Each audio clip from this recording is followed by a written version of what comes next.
So we really do think of forestry as a tool for land protection. If we think about the land dynamics of Massachusetts, there's 5 million acres of land in Massachusetts, 3 million of which is forested, and 2 million of those acres are held by private deed holders, with 500,000 acres being in Chapter 61. And so under the most ambitious land protection goals that some of our conservation organizations are working to support, we're talking about 40% by 2050. And that still leaves 100 million acres of forests that sort of remain unprotected under that goal. And so how do we engage with land stewardship and partnership to make sure that those forests are well cared for? When we think about the landowner trajectories here, we know many folks have surveyed the intentions and behaviors of individual private deed holders, and most folks are not holding land with the intention of harvesting or to promote timber. And yet we know that when for these folks who hold over 10 acres in land, at the end of their 10-year, 76% of them have harvested. And so, that's a big reason for the Forest Stewardship Plan in Massachusetts, right? And the three of us here are all part of this partnership focused on integrating climate adaptation and mitigation into forestry in Massachusetts. And so we've worked to engage in forester training, in deed holder education, as well as financial incentives for climate smart practices. And you can see, I don't have a little laser pointer unfortunately, but you can see in this graph up in the right-hand corner here, we introduced the climate plan in 2022 in a pilot phase, and then we've seen rapid sort of growth in that interest in that plan, and often combination with a bird habitat plan as well. So folks are really interested in thinking about these challenges on their land. And forestry really is this tool for habitat and ecosystem stewardship, right? As many of us in this room may know, forestry was born out of a response to deforestation. How do we sustain timber yield? And now we can think about forestry through this lens of maintaining wildlife habitat, improving forest structure and diversity, addressing forest health challenges, and mitigating climate change. When we think about the mitigating climate change piece, I like to start with the idea that forests are dynamic systems and there's no one optimal state to the forest. So what we often hear from folks who are advocating for a pro-forestation approach, this idea of no forest should be touched, it's the idea of carbon maximization. But when we think about carbon storage and carbon sequestration being this idea of forests soaking up carbon from the atmosphere. So soaking up CO2, storing carbon in its biomass. We can think about carbon sequestration as the sort of week-to-week paycheck of the tree, right? And then that carbon storage is its savings account. It's locked that carbon away in biomass for the long term. If we look at this graphic on the lower left-hand portion of this slide, we can see that different aged forests have maximum extents of either carbon sequestration or carbon storage. On this younger forest, and we see the sort of maximum sequestration rates between like this 50 to 60 years of age in the stand. When we look towards the maximization of carbon storage, we see that somewhere around 200 years, right? And of course that varies greatly from forest type to forest type. But the reality is that in southern New England, we sit towards a maximum of carbon. And we've seen, the new modeling out of Harvard Forest. If you haven't seen it, I'd encourage you to dive into it. Talks about the idea of, sort of displays the idea of carbon stability, right? So doing nothing only makes sense from a carbon standpoint in absence of large-scale disturbance. But we also know that climate change is driving the risk of large-scale disturbance events. So how do we find this balance, knowing that forests are dynamic systems, between sequestration and storage? And it really speaks to maintaining diversity in our forests. So, one of the things that is often thought about in juxtaposition is disturbance-dependent habitats, right? Because we often see disturbance-dependent habitats like pitch pine, oak heath as being sort of low carbon, right? But we know in order to help wildlife adapt, we have to be maintaining and promoting disturbance-dependent habitats. And in fact, in the region, something around 50% of wildlife species are supported by disturbance-dependent habitats, cedar swamps, pitch pine, oak heath communities, things of that nature. And we see a lot of charismatic species that the public really cares about. The eastern whippoorwill is an example here, really needing this active stewardship on the land. And the precursor to any climate adaptation strategy is to address forest health challenges. We know that in the immediate near term, the biggest impacts of climate change on forests are actually the indirect impacts associated with increases in pests and pathogens, increases in the success of the deer population, and increase in the success of invasive species. So reducing those stressors in the forest is a key primary first step to thinking about climate adaptation. When we think about adaptation, we're really talking about how can we help the forest to cope with climate change, right? Are we going to think about a resistance strategy, maybe in some of those disturbance-dependent ecosystems? Are we going to think about a resilient strategy where we're helping forests to bounce back? Or are we going to think about a transition strategy where we're thinking maybe this forest isn't going to be successful into the future, so we should maybe move that towards the oak hickory composition as we see more of those species working to move north. Right? So this adaptation to climate change really is, can be thought about in terms of a number of key strategies, right? So increasing species diversity and structure is a big part of that and sort of is an overall summary of climate adaptation. But we also think about, well, how do we deal with regeneration challenges, right? We know that based on current land use history in the forest, regeneration is one of our biggest challenges, young tree establishment. But we also know that climate change impacts are felt disproportionately by young trees. And so here's just an example of that thinking, right? So on the left we have the forest that you probably see in a lot of areas. If you're walking around your land trust properties, you probably see these really structurally simple forests in a lot of cases. They lack a mid-story and understory. On the right here, we see an actively managed forest, right, that has developed that structure over time. And so there are stewardship strategies, right? And we can think about these strategies on a spectrum from passive to active, right? Action doesn't make sense everywhere, and we can't engage in management everywhere. But across our ecoregions, there's some really common challenge that we think about when we think about primary vulnerabilities. And this is not an exhaustive talk on that. I'm just going to run through 3 scenarios. But when we think about the northeastern highlands, we've seen really big impacts on American beech, and that's true across probably all of the ecoregions, but it's definitely felt in the northeastern highlands. And we see that through beech bark disease and now through beech leaf disease, right? And so here's an example up in Rowe where folks have engaged in some management in response to that vulnerability. So on the left, you see this really dense understory of American beech. And on the right, you see some understory treatment of beech, some understory removal of beech, and enrichment planting of climate adaptive species. And then now that's being partnered with some additional girdling, right? So leaving that planting is not sort of a typical practice in our northeastern forestry practices historically, right? But we may have to think about planting in certain circumstances. And so how do we create a microclimate that facilitates planting in our forest? And so the strategy here was to plant in probably too dense of an overstory and now go back and girdle to open up some more light after those trees have had time to establish. In this northeastern coastal zone, this picture on the left is Laughing Brook, a Mass Audubon property. And you can see, well, maybe you can't see. I don't know how well you can see that from this angle. It's not great.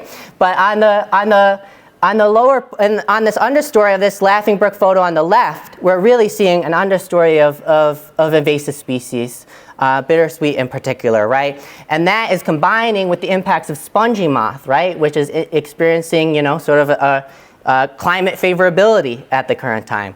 And so, now we've lost that a good portion of that oak component of that forest, and the next generation of that forest is invasive species.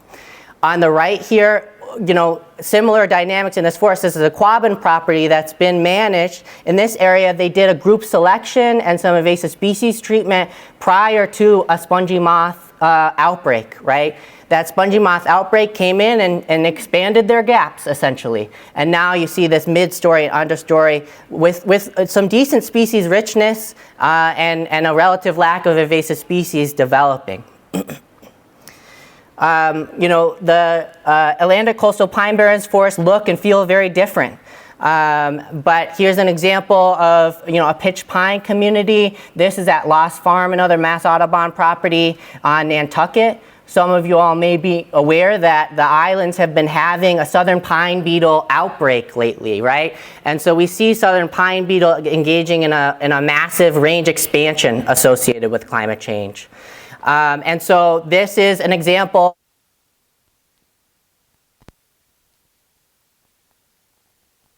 You can see the density decrease between the picture on the left and the picture on the right.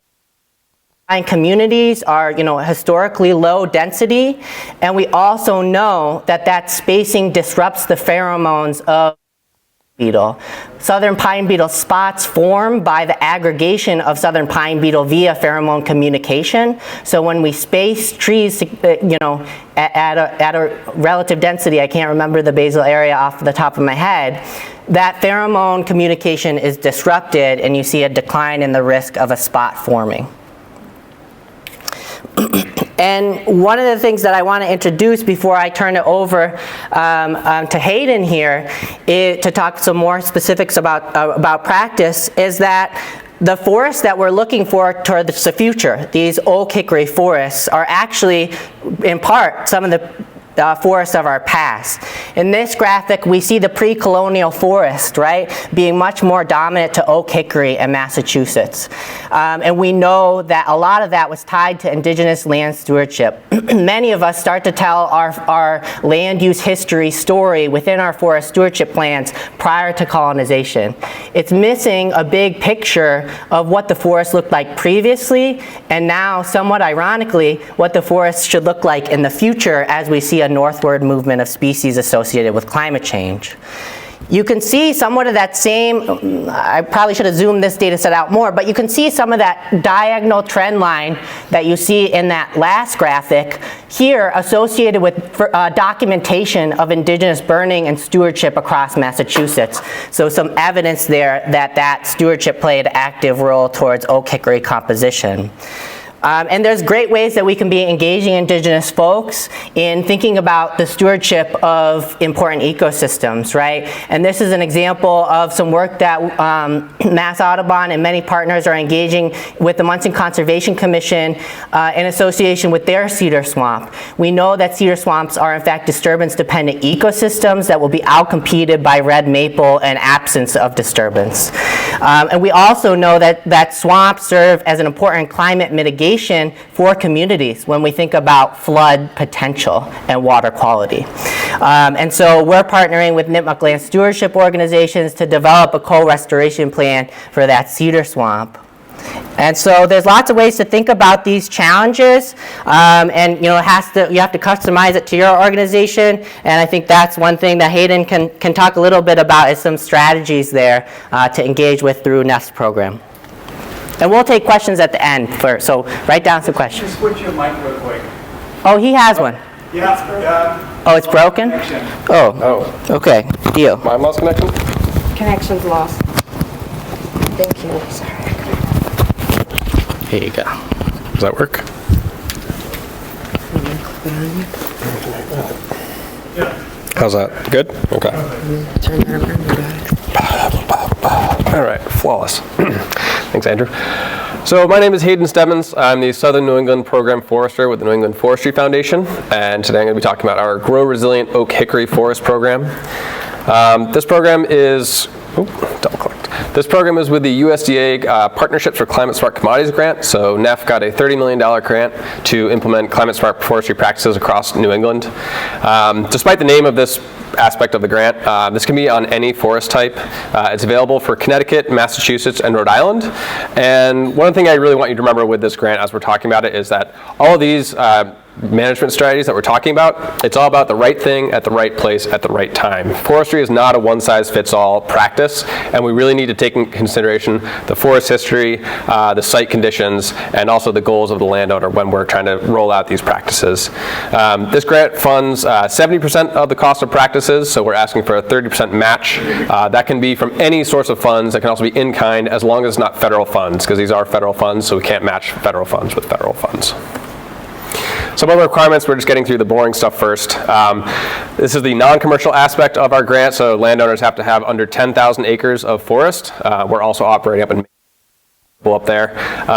You have to have a number. You also have to intend to manage the forest in the future. We're not really trying, this is a grant.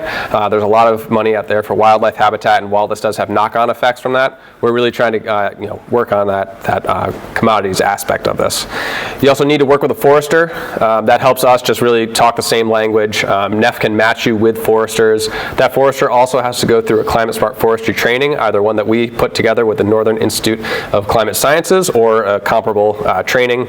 And then the forest that we're working on has to be over 25 acres of forest in Connecticut or Massachusetts, or 10 acres in Rhode Island. And that discrepancy is because those larger acreage sizes are more likely to be actively managed into the future. And then when we talk to folks in Rhode Island, it's such a small state. If we did 25 acres, we wouldn't have gotten anyone. So apologies, that cuts it right out here. So the problem, as Andrew talked about, we have a lot of forest health issues that are increasing forest vulnerability.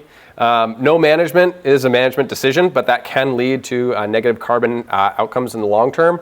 The picture up here is from Rhode Island. This was a spongy moth outbreak, and they eventually went in and did a thinning around some of the oak trees, trying to save those oaks, but it was already too late. So the idea is if you went in earlier, you did a thinning, you allowed each one of those individual trees more growing space, that tree is going to be more robust, it's going to have more access to light, more access to water, and it's going to be able to withstand these stochastic disturbances better.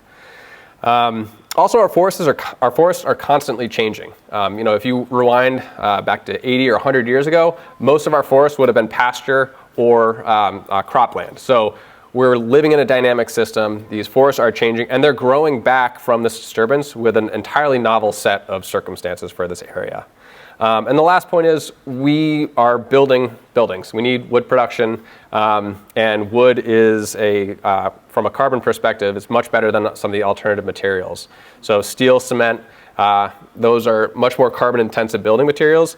And as we are looking to, build enough housing for people, not really necessarily expand our footprint, but intensify our footprint, we should be looking at wood as an opportunity to use some less climate or carbon intensive materials. Also, most wood in southern New England is imported from other states. Massachusetts itself imports something like 93% of wood products. And there's also strong environmental regulations in the Northeast. So if we're going to be doing wood production anywhere, it might as well be around here because we have really good environmental regulations. If you're importing it from other places, it's not entirely certain that you're going to have good environmental outcomes from there. And even just within New England, 70% of the wood that's produced in New England is produced in Maine, and 70% of the consumption in New England is southern Maine. And why does that matter? Well, here's just another kind of graphic for that. So if you look to the right, third post to the right is Massachusetts. That larger bar is how much we consume, and that little dot on the left on that space is how much we produce. So we're really bringing in a lot of material and not really producing a whole lot. And that has landscape impacts. So this is a map of above ground forest carbon stored in the landscape. Red is more, blue is less. And as you can see, Maine really hurting for some carbon above ground, whereas southern New England, we have a lot of forest carbon up ground. So we're not saying that we need to emulate Maine in terms of their management strategies, but we could use some of this forest management and production to address a lot of the forest issues that we have in our forests. And this, I think, is too complicated to explain, but I'll try. So From a carbon perspective, the dotted line is no management strategy. In the middle there, that's if you did a treatment of this forest, and if you turn some of those trees into forest products, that displaces some of the carbon intensiveness of cement and concrete, so your carbon picture changes, and then that forest will grow back better in the future, and then your overall carbon footprint is less than if you had done no management. Not sure if I explained that perfectly, but we can talk about that later. So one of the solutions, it's not the solutions, it's a solution, is our Grow Forest program. So as I said in the beginning, it's site and condition dependent, and we're trying to model this a little bit after Neff's idea of exemplary forestry. And exemplary forestry kind of takes a lot of aspects of wildlife management and also looks at our forests at the whole landscape scale. So looking at conserved land, looking at managing land, and trying to balance that picture out so that we can have the best outcomes for climate change, improve wildlife habitat, and produce more and better quality wood products.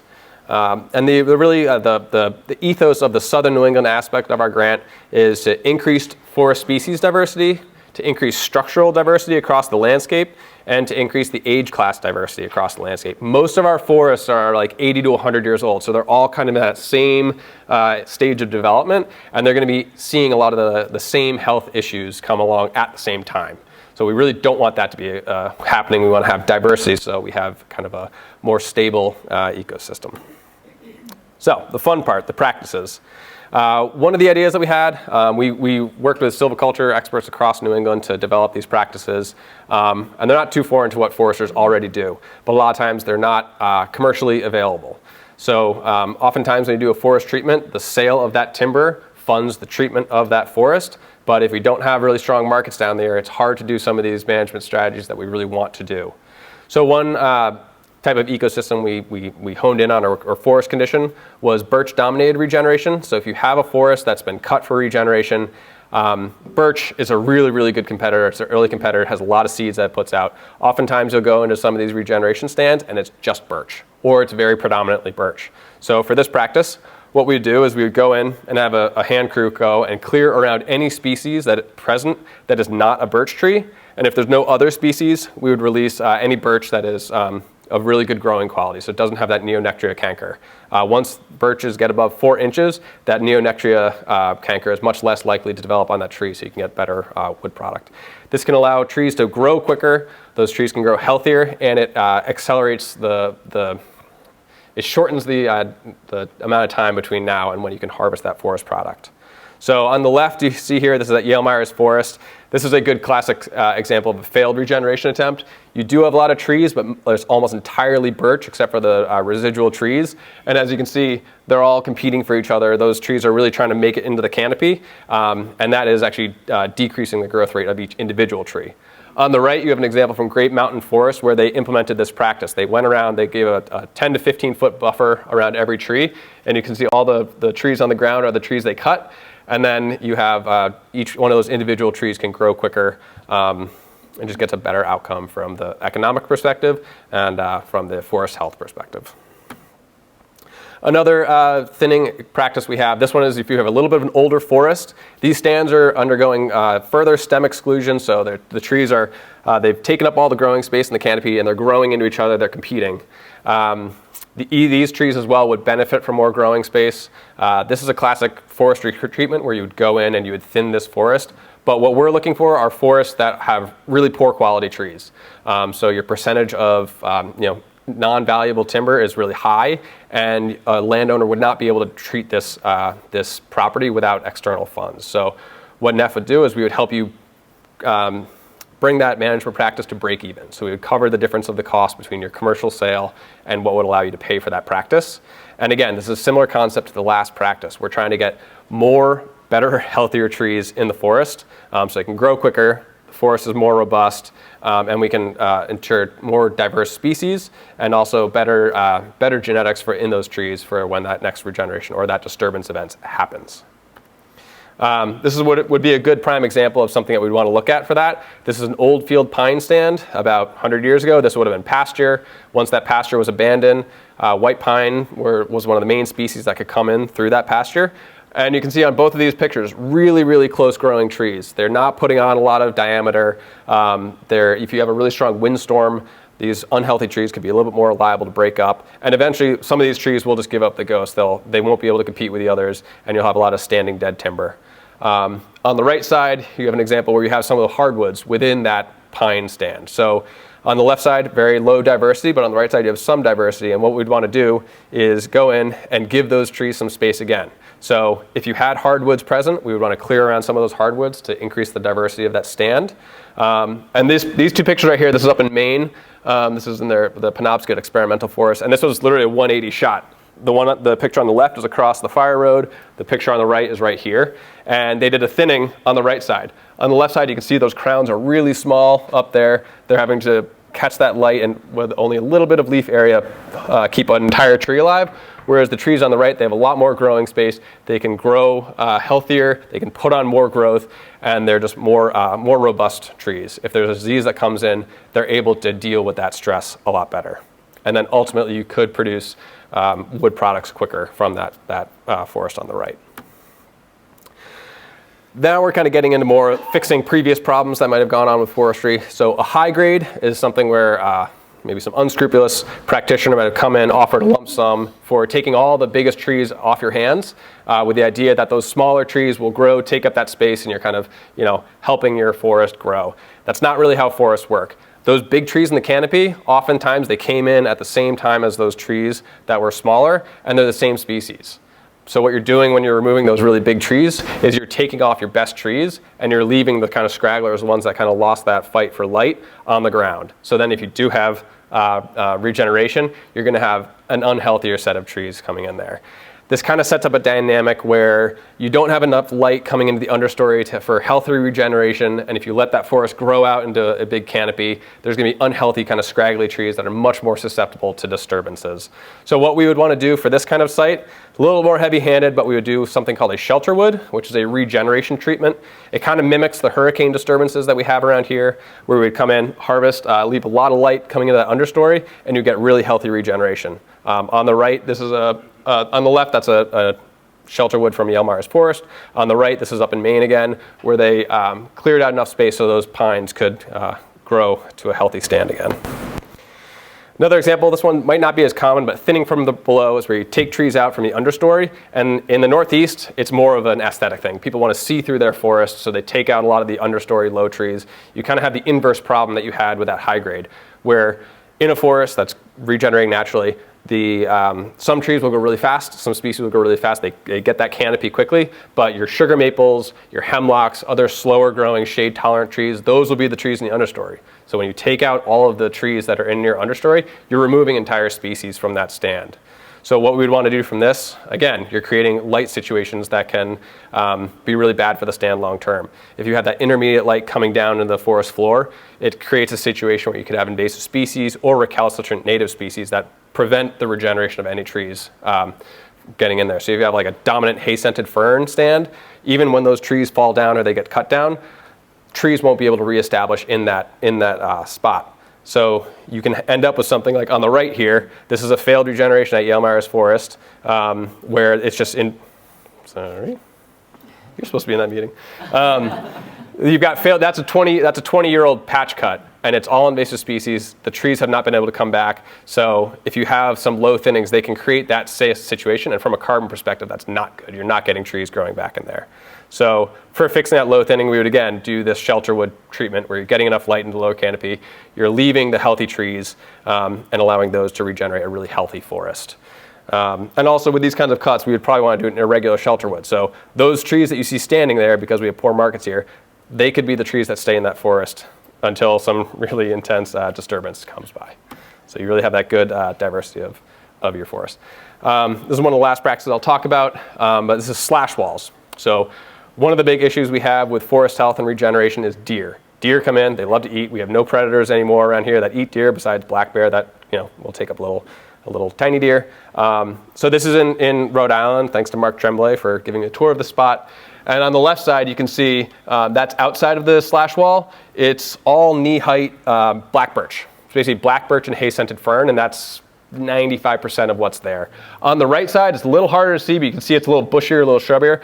Those are 8-foot tall trees cut at the same time. You've got oaks, you've got hickories, you've got pines coming in, and the understory is full of different shrubs and different plant diversity. So you're really accelerating your regeneration by a decade at least. And that is, from a carbon perspective, you're getting those trees actively sequestering that carbon really quickly and a lot better. And all this wood that's in the slash pile, that is non-commercial wood. So in a forestry treatment, that would have been left there anyway. And you're piling that in a way that the deer can't come in. So this is a little bit more of an expensive practice, but we want to see more of it on the ground. We want to use these really as examples for other people who might want to do this in the future. There's another picture of that spot. So left side, outside of the slash wall, you can see on the far side where all the taller trees are, that's inside. On the right side, this is because of that deer pressure up in Yale Myers where they had that failed regeneration.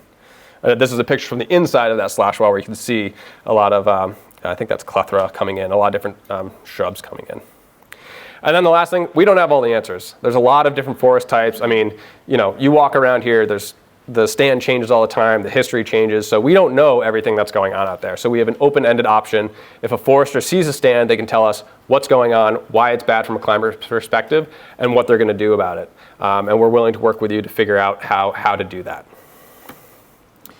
So the obvious elephant in the room, funding questions. We'll talk about this later, but we're waiting further guidance on this. We're still taking in applications. We're bringing people as far as we can. And then regardless of what happens at the federal level, this is stuff that we should be doing. We are developing a system that can be taken forward with whoever wants to do this.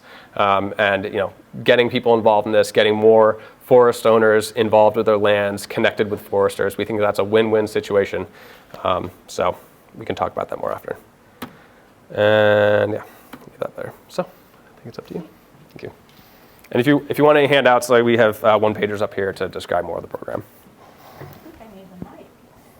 Oh, yeah. Yeah, there's only one now. I'm gonna do my drink right there. Okay. Hold on. Let's see the thing.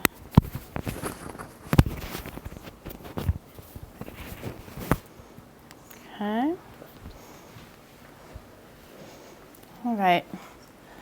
Thanks everyone for showing up today to hear us talk about climate smart forestry. And I think Andrew and Hayden, hold on one second, I've got to get this thing in my clipped on. What am I doing wrong here? Just pinch the top here. Oh, pinch it, okay. And then that's a little clip. Okay. So I'm going to talk at a high level perspective of what we're doing at the state level with our partners.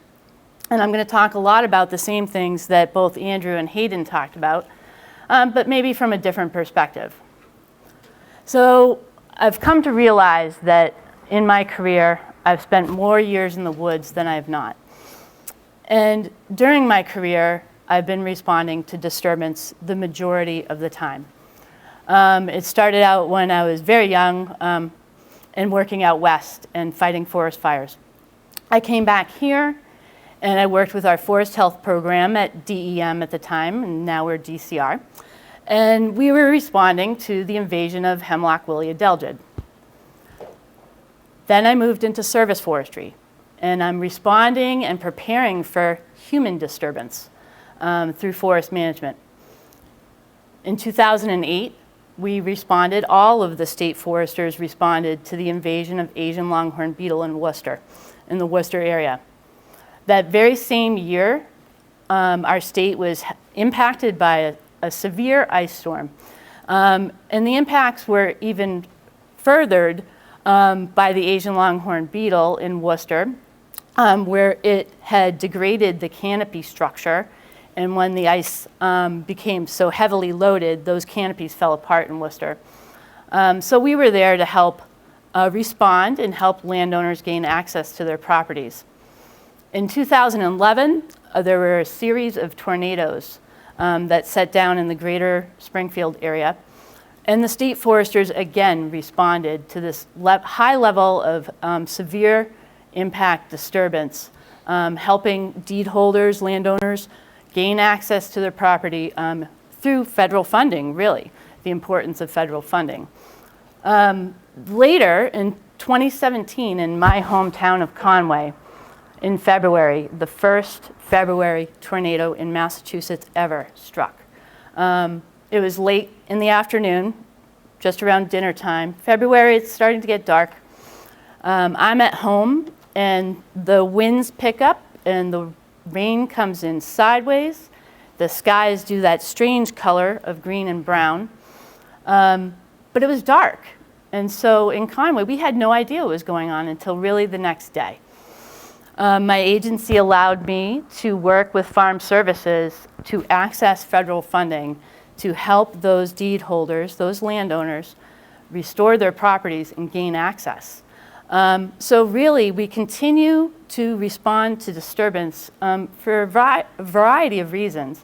Some are very quick to happen, those disturbances, like winds and ice, and others are very slow.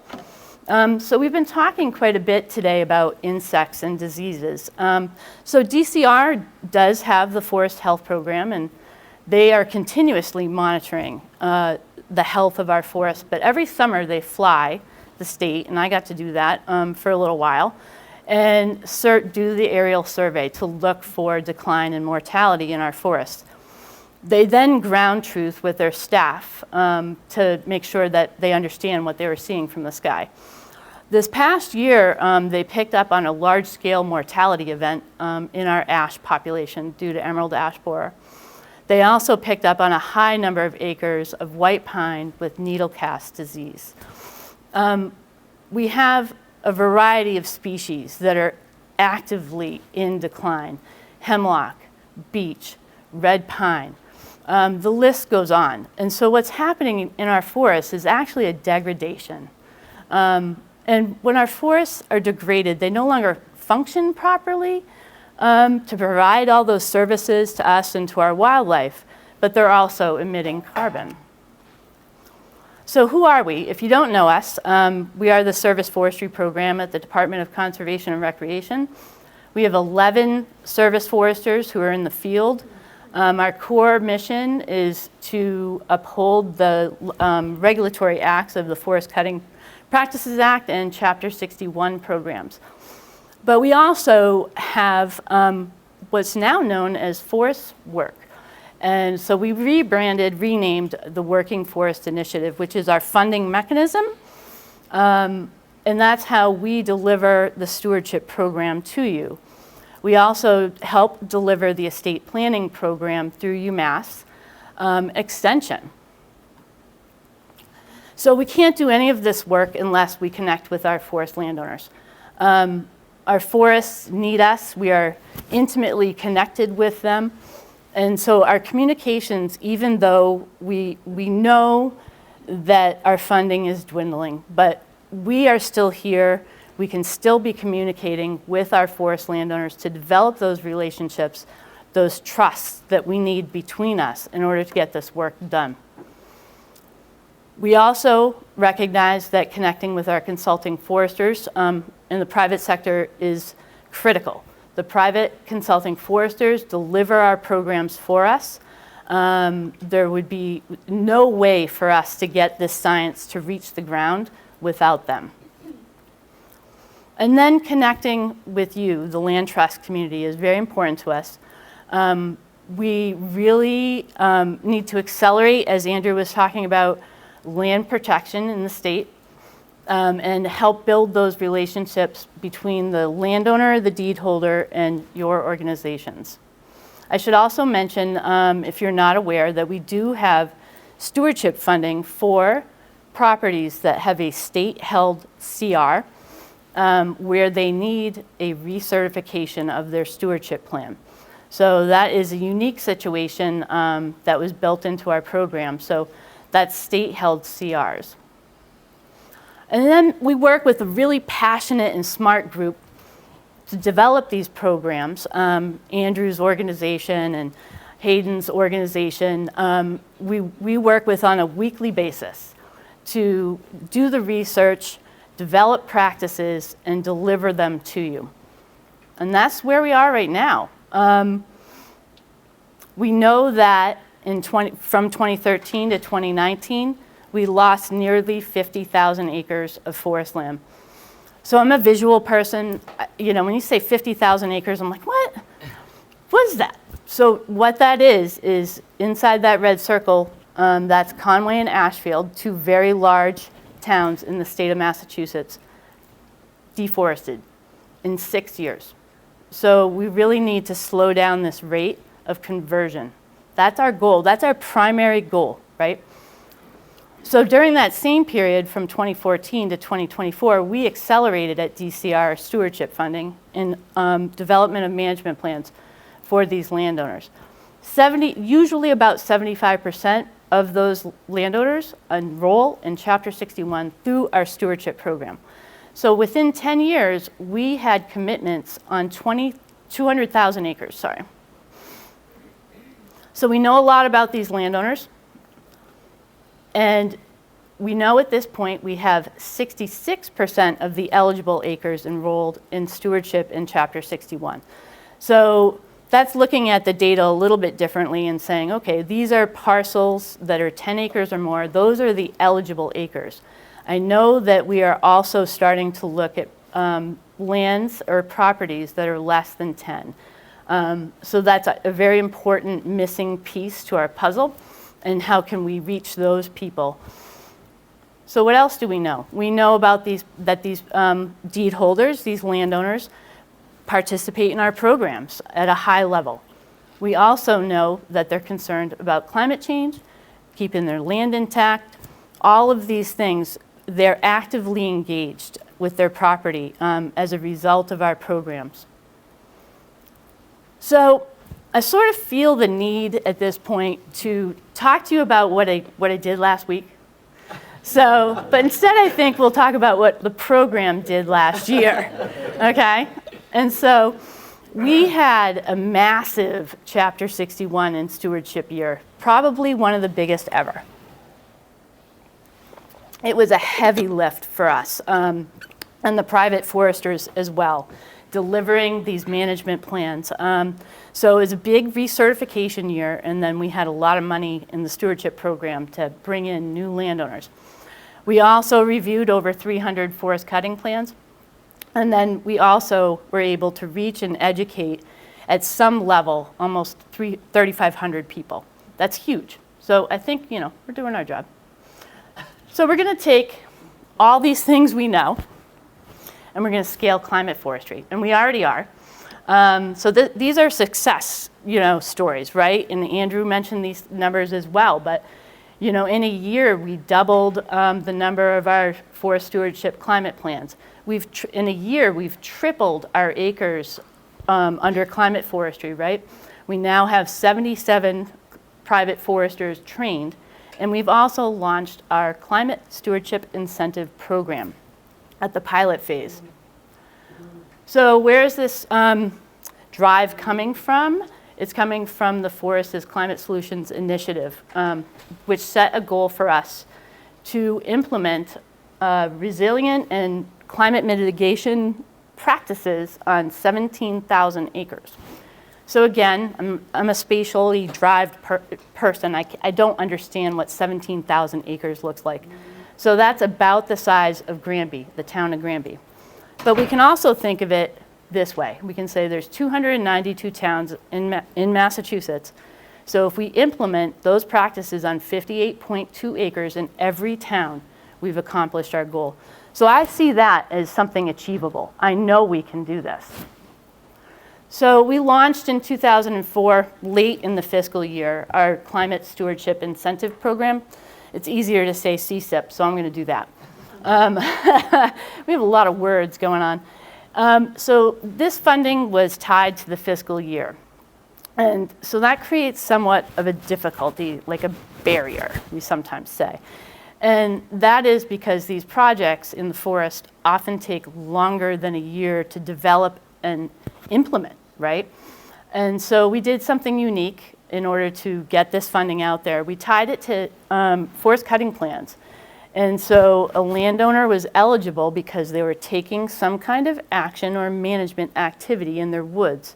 So that's what made them eligible. That forest cutting plan needed to be long-term, which is what we consider sustainable. And again, we have service foresters out reviewing these plans, right? So we know that. And so that was sort of a limitation, right? That made it more difficult for us to launch the program. And so we're all in a learning curve of how to do this. But when you have funding that's tied to a very tight time frame, you have to figure out solutions. So that's what we did. One of our practices, I'm not doing these in order, I've rearranged our practices. They really do have numbers. So this is CSIP 1, but it is tied to this idea of putting machines in the woods and that we need to minimize our disturbance with those machines. And so these practices are all above and beyond what's required by the law, right? So it's not business as usual. We are incentivizing our foresters and our loggers to lay out their harvest roads, to find the wetland boundaries and flag or paint them, and to flag or paint filter strips of streams. This limits the soil compaction, the mixing, and ultimately the disturbance that can happen. And this is our practice that's associated with disturbance, right? So we have machines in the woods, big, huge machines, year-round. And I'm going to use the example of 2024, where it just never stopped raining until last summer, of course. But we had one of the wettest winters and the summer before, and our shoulder seasons, just plain wet and very muddy. So we wanted to incentivize a higher level of BMPs for this extreme weather scenario. And so we have funded these emergency BMP kits so that the loggers can have on site straw wattles, straw bales, and stakes. We have also incentivized and funded log reinforced water bars that can be installed at the beginning of the job and maintained through the job, so you get a higher level of funding, or after the job. And also seeding to stabilize the job at the end. They could also apply for straw bales at any point or wattles at any point, so that they can react to what's happening in the forest as these storms move through. Oh, look, we have a meeting. Oops. So these practices here are only for landowners who have a climate forestry plan. I'm going to simplify that because it's usually for stewardship climate plan. And so these practices are to fund legacy tree retention, and that is a forester would assist the landowner in finding biologically old trees on the property, designating them, mapping them. And the importance of this is to, increase the carbon retention, of course, and to provide some kind of refugia into the future. So tree marking for silviculture is not required in the state of Massachusetts, which really makes implementing silviculture difficult. And so to incentivize tree marking with our foresters, we funded tree marking. So we didn't get a lot of applications for these practices, but that's because, again, we have a limited number of acres, and these practices take a long time to develop. So I think into the future we'll see more activity in these practices, more acceptance. We did have a lot of interest in this practice, treating invasive species, as you can imagine. But again, we're in this fiscal year time period, and there were winters where invasives couldn't be treated. So there was interest, but I think difficulty in implementation. So we were trying to address that going into the future, and I'll get to that in a minute here. We also established in FY24 and FY25 a timber map program with the loggers and mills. It was very successful. We were able to cost share over 1,000 mats, which was enough to place those mats side by side, sort of create a wood road, a matted road just like you see on the power lines, for 3/4 of a mile. So moving into the future, we're interested in accelerating our climate forestry program, our practices. So we need to address some other strategies that we weren't able to in our pilot program. So what we did, with the help of Mass Audubon, Andrew and Josh Rapp, is we applied for an IRA grant through the Forest Service, U.S. Forest Service. In December of 2024, we were awarded $5 million to develop practices to bring this science to the ground. And I think at this point, you know, we're understanding that there's a pause on that. Okay, so our promise to you and the community and to the landowners is that we're going to continue to work on these practices that we developed in the grant. We proposed them. We're going to continue to develop those and deliver them whether we have funding or not. And as Hayden mentioned, these are good practices that will benefit forestry and our forests into the future. And so we'll develop guidance and we'll deliver those guidance practices, the guidance for those practices through trainings. So again, our practices are founded in a management plan where a vulnerability assessment has been conducted. Our foresters have been trained. They conduct the vulnerability assessment on the land, and then they develop practices for the landowner. So that's where our practices will all be developed and found in this management plan. And so we have 16 practices that we proposed, and the first goal we had was to plan for responding to more frequent climate-driven disturbances. And that gets back to this planning phase, where mapping the vulnerability of the stands is done at a more closer, finer level. Mapping the access and any operational concerns ahead of time is done in the planning phase. And then finally, we would do some monitoring to evaluate the effectiveness of those practices. And going back again to those tornadoes that struck, in particular in Conway, where I was the point person, the landowners who had forest management plans in place and a relationship with their consulting forester were able to respond and come. They knew their property, they knew how to get in and out of their property, and they knew who I was. And so even though I was out there doing workshops and whatnot, they recognized the steps they needed to take. So that's the importance of just participating in our programs. But these practices would bring the planning to a higher level. The next goal we have is to increase forest structural diversity at the stand and landscape level. Our practices include a really fun one, exciting, inoculating trees at risk of invasive insects. We thought this would be very popular, and it probably, you know, if we could get this going, it would. But this would be for ash, due to the emerald ash borer, and hemlock for hemlock woolly adelgid. Again, we will fund protecting legacy trees, identifying and mapping them.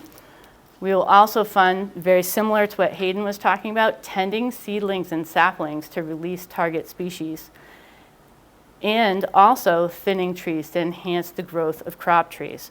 So we will follow NEF's lead on this as we develop our practices. We will not probably reinvent the wheel. Our next goal was to encourage regeneration and growth of climate-adapted species. These practices would probably be bundled in order to be successful on any given site. So first, we would be funding a practice to treat competing invasive plant species. We would fund protecting regeneration from animal browse. There'd be funding for implementing regeneration harvest. So that, again, that would be marking trees. And then we would fund, you know, another fun practice, planting trees, either to reforest a site or to enrich the species composition of a regenerating forest.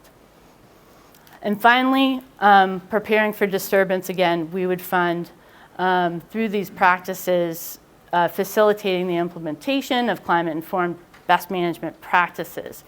So almost a carbon copy of what we've piloted already and was fairly successful. The harvest layout, the timber mats, log reinforced water bars, BMP kits, and seedings for stabilizing the site. Finally, what we're hoping to deliver is an opportunity for deed holders, those landowners, to participate in being active in climate mitigation. And going back through the years, I personally was always hoping to find a way to be active.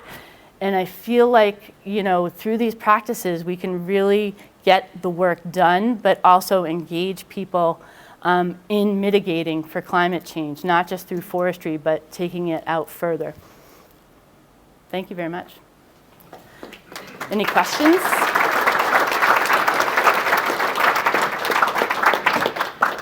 Do we have any questions?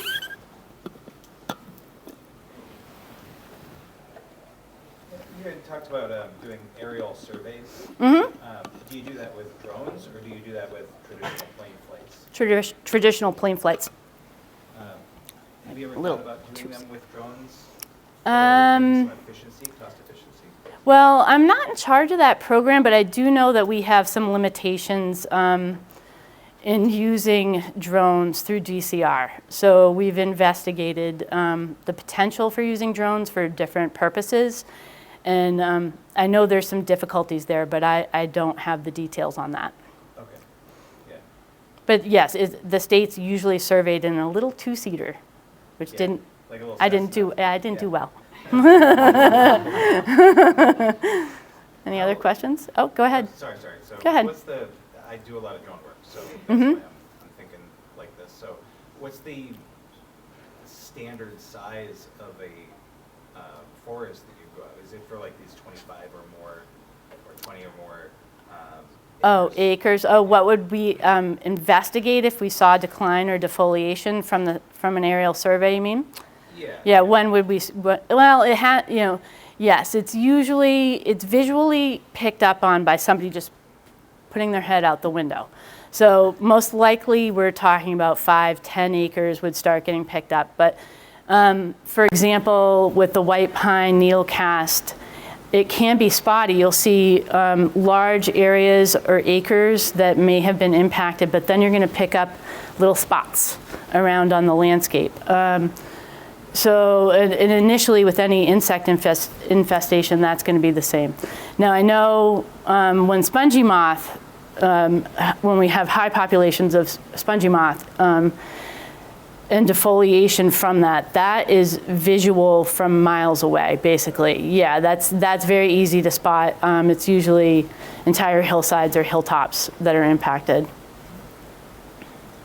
Have you done, sorry, I don't want to take anything. That's but okay. have you looked into thermalimetry at all? I know that some evidence has been brought forth for canopy health with thermal for the Thermal IR. Yeah.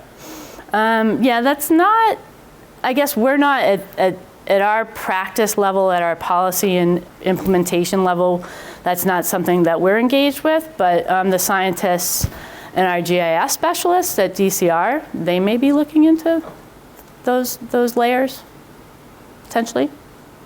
Can't speak for them. Thank you. Oh, go ahead. Do you know in either of these programs, you've done any management on sites that have that are enrolled in like a family forest carbon program or anything similar to that? So I can speak to that. So FFCP, AFF is a subaward of the Climate Smart Commodities program, and they're looking more at northern hardwoods. So they're most of Massachusetts does not qualify for that because of the forest type. But if you're in more of the kind of western counties that can be there, there are, it depends on the composition of your specific forests. So if people have applied for FFCP and they got denied, they can you work with our program. And also, if you do qualify for FFCP but you want to do active management, you can still apply for our program. Thank you. Back there, go ahead. What was the name of the organization that handled tree inoculation again? Oh, well, it's not one, so the question was, what was the name of the organization that handles tree inoculation? And that's not going to be an organization. We are going to fund landowners to pay licensed pesticide applicators, so that would most likely be an arborist, a private arborist.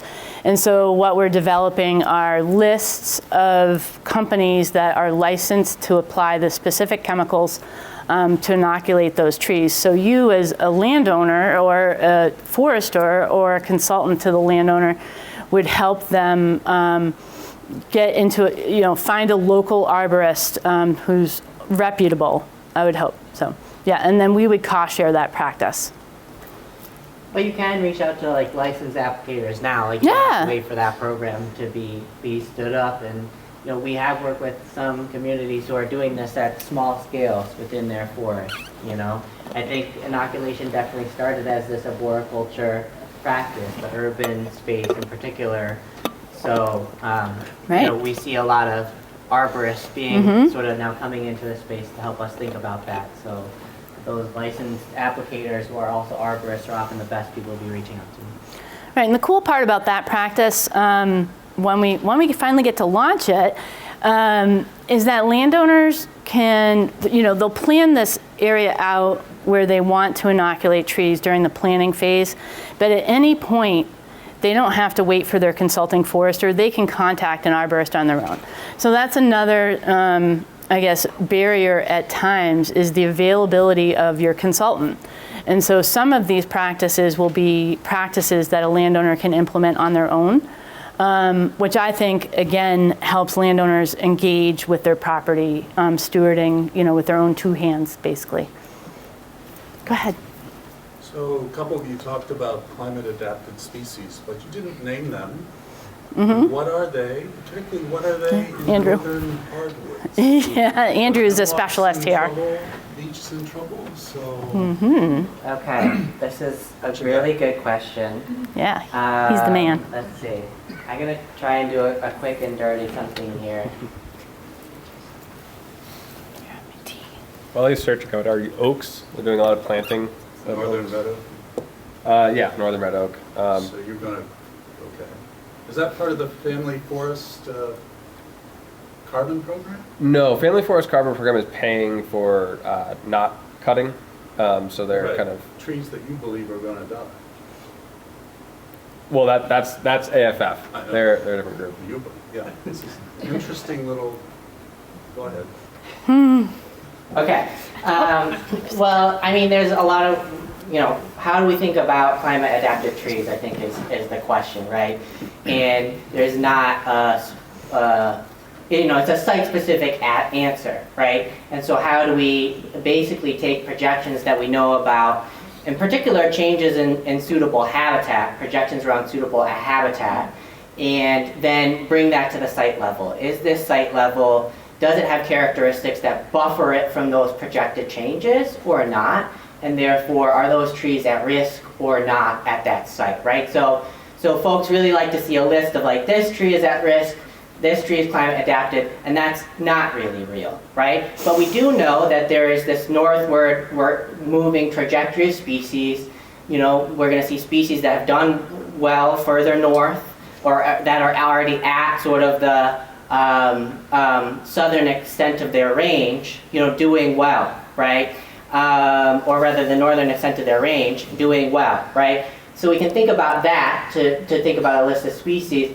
But we do have a good, in the climate change tree atlas in particular, a good set of modeling data that talks about projected change within tree species.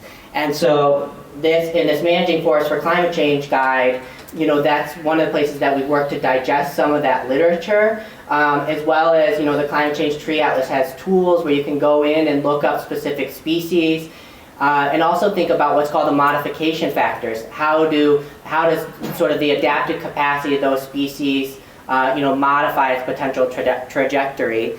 And this list here has habitat change. We start with adaptive capacity, right? In this plus or minus, we start with the abundance of the species across the landscape. How abundant is that species certainly plays a role in both, one, model reliability, and two, the ability of the species to sustain itself. And we talk about changes in suitable habitat being a good indicator of how well a species will do in the future. Will the habitat conditions be available that support that species well? Then thinking about the capability of those species, which is a combination of factors. So the Climate Change Tree Atlas has some good webinars on this, which are often a good foundation for starting to think about this.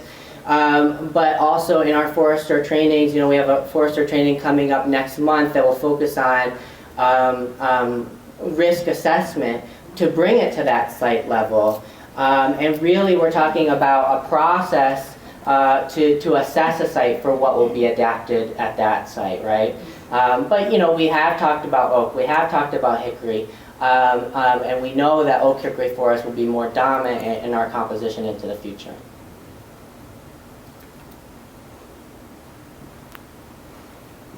Any other questions? Oh, Yeah. Go ahead. Could you define shelter wood again and the methods behind it? Want to repeat his question, please? Yeah, so can you define shelter wood and the methods behind it? And you can take this, but I guess, largely speaking, you're keeping mature seed trees, at a relatively limited density as your seed source, and then removing sort of the mid-story and understory to support the regeneration. But technically, a shelter wood is a silvicultural system, so it's talking about multiple entries over time. So you're removing, that's really your first entry. Then, as that regeneration gets established into the future, you're theoretically coming back to remove, those trees. And then what's the third entry? The third entry is...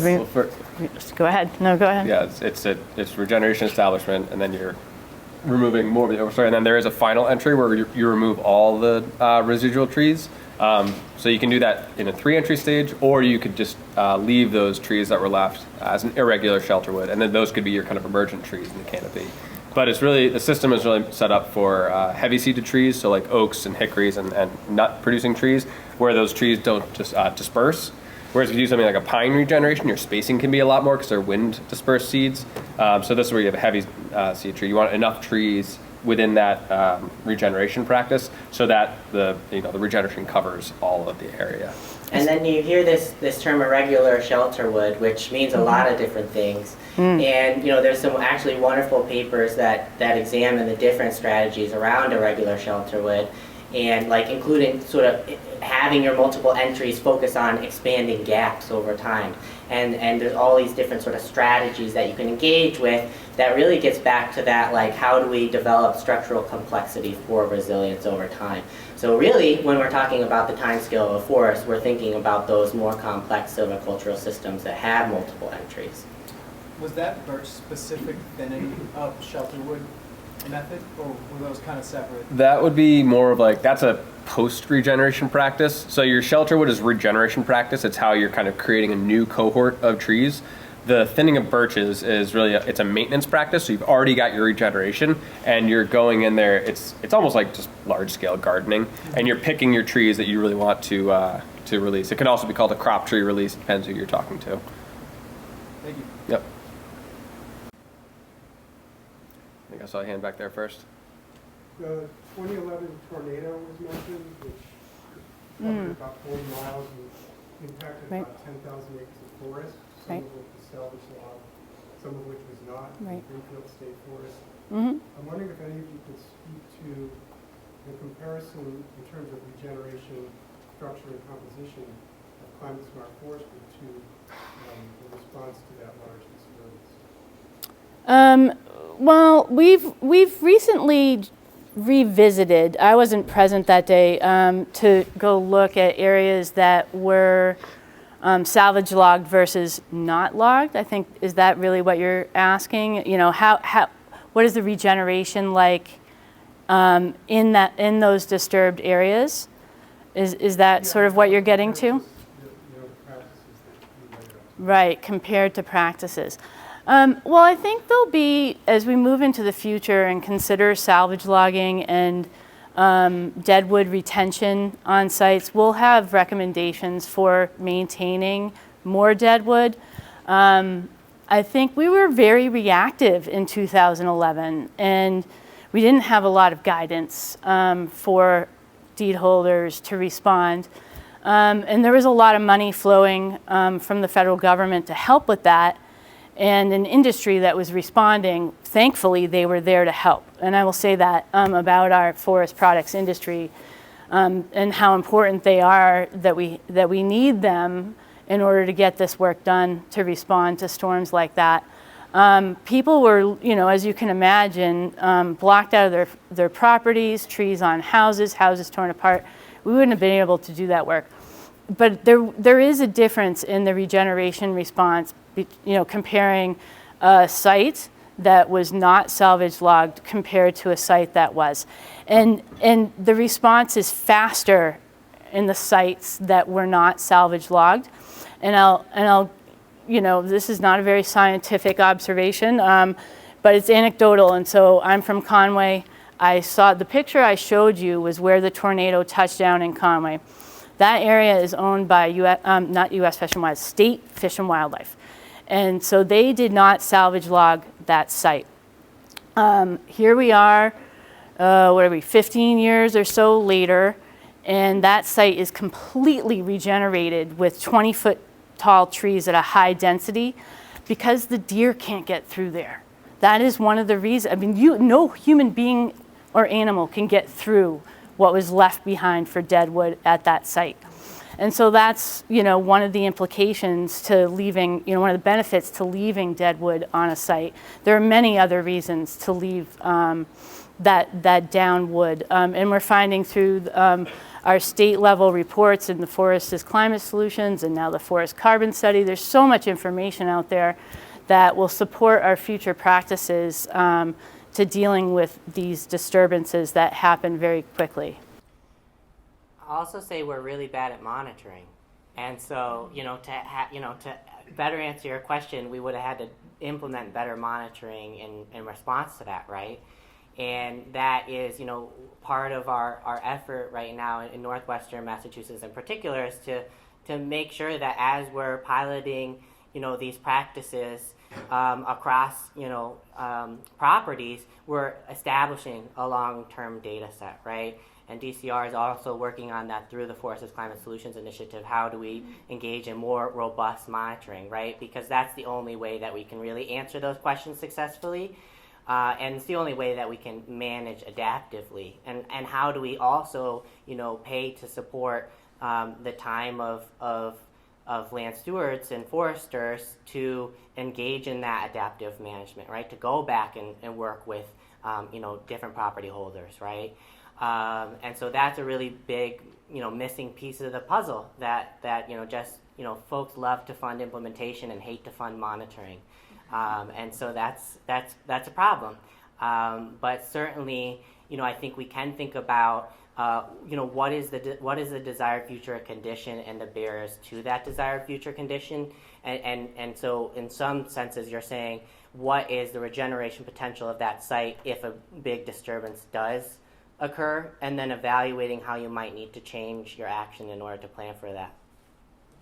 Just on the monitoring question too, for our grant, we are going to be collecting data for modeling to look at the carbon picture and the carbon outcome, and also collecting data so that we could come back to those sites and look at regeneration, look at the success of different practices, and kind of get more of a baseline. But yeah, that data collection is a huge important part. Can I make a request as you're setting up that data gathering, that you also do some sort of an initial read on the presence of bittersweet? Yeah, we have a understory regeneration plots that we're doing and presence absence of invasive species. So I'm looking for guidance on the trade-offs between leaving woody debris to hold down the deer population's impact, and the fact that the more woody debris, the happier the bittersweet becomes because you've given it a matrix to climb. Well, and that's where some of this intentional practice comes in, because if you are going to do a forestry treatment, if you did have like a strong presence of invasive species, you could use CSIP fundings for treating those invasive species. And really what you want to do is treat those invasive species first, so that by the time you open up the light into that area, it doesn't just release a ton of the seed bank lasts a while. Yeah, yeah. Are we going till 9:45? Oh God, I have no idea what time this Does anyone know what time goes this ends? I don't want to cut off questions, but I don't want to keep you from others.